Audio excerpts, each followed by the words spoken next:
welcome. This is Joe from the Cell Phone Geek. Hey, today we're going to cover on half of America. I found this article, a great little article here. Half of Americans leave landlines behind. There's a new study out at the end of 2012 that shows that living in a household that users use only or mostly mobile phones nowadays, and the remaining people that still have a landline, they're slowly to convert.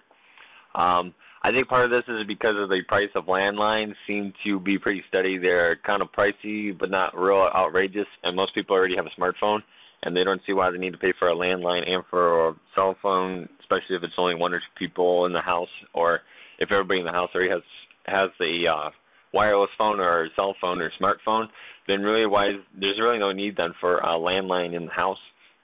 What else in the article says? This was from 2012. They said more than 20,000 households interviewed, just over half use wireless, which is like cellular phones, for all or nearly all phone calls. 35.9% were wireless only, and 15.9% had a landline but rarely used it. That adds up to 51.8% of all households, which is less than 2% more than for the same period last year. Why such a small increase? While younger people are adopting wireless phones as their only phone in record numbers, older folks are hanging on to their landlines. The percentage of people going wireless only steadily decreases as age increases. Only a quarter of those aged 45 to 64 were currently wireless, and just a tenth of those above age 64.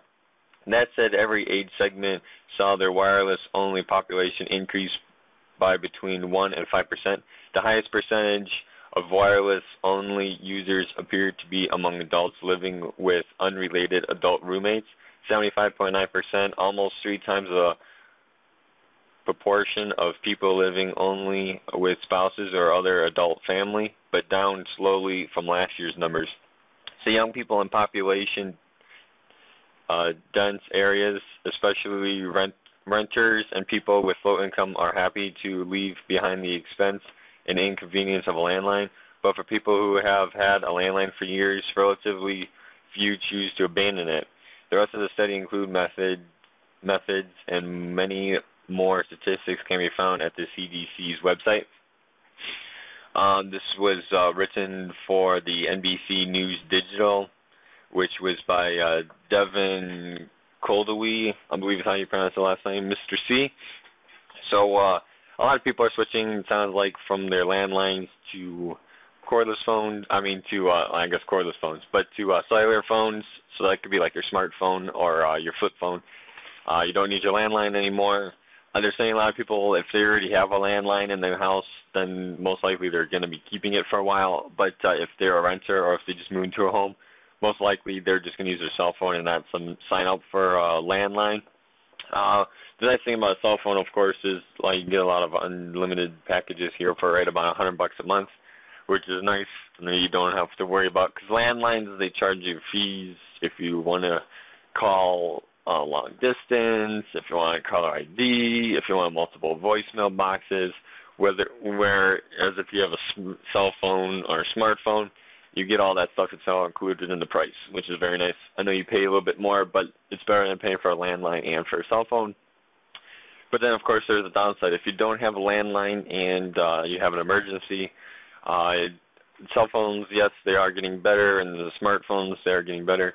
But if you have to call for emergency, if you dial 911, it's harder for them to trace you in the call compared to if you have a landline. Because when you have a landline and you call, they can trace you within a few seconds.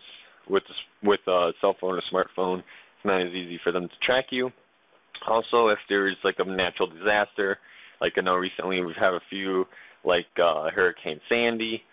When a hurricane comes through, you guys should know this, but I'll let you know anyways. Everybody can't make a cell phone call at the same time, especially when there's a disaster like that. When everybody tries to call at the same time, the phone calls don't go through, or you drop a lot of calls, because there's just so many people trying to make phone calls through the same network. So by having, they're still working on making that better.